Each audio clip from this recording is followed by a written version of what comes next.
In the game Oliver Twist, based on Charles Dickens' novel, players play as orphans and pickpocket various items in the streets of London, trying to keep a low profile to stay under the police radar.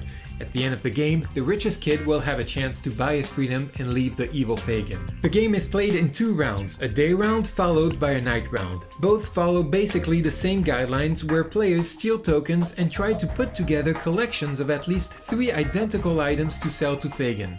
The amount of money obtained depends on the type of goods. For instance, pearl necklaces are worth more than apples but less than pocket watches. The number of items is also important. Fagin likes large collections and grants 7 extra pounds for a collection of at least 5 items. Finally, timing is another factor to take into account since the fastest players to sell get another bonus.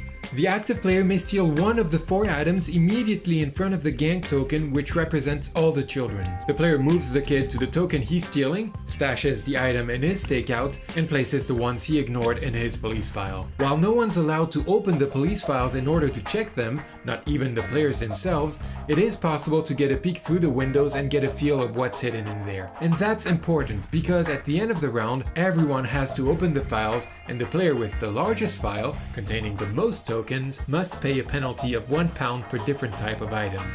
Apart from pickpocketing, a player may ask help from a character and obtain a specific one-time use power, like stealing an out-of-reach item or trash 2 wild tokens to gain money. The character cards may also be used to skip a turn, which could be a clever move, especially at the end of the round, since the round stops when someone can't steal nor sell anything, and that last player must pay a penalty of £4. Passing a turn helps you not being the last player. During the night round, things get a little more complicated because the tokens are all placed face down, except for the 12 directly in front of the gang.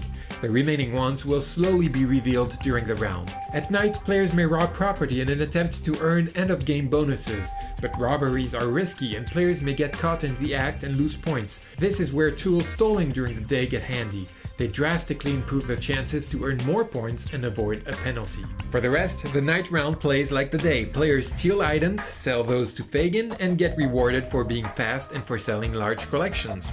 Players spend most of their time observing what the other kids are looking for and then asking themselves if it's worth grabbing those items or concentrating on their own collection of stuff to sell it faster.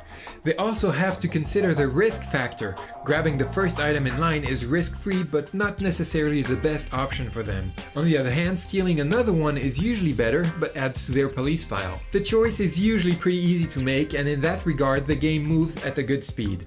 It is only slowed down by the 2 setup phases, specifically when players need to place tokens face down without looking at them to prepare for the night. But that's only a minor issue. All in all, Oliver Twist is a beautifully produced game which manages to grab and keep players' attention until the end, and that is particularly suited for family game nights.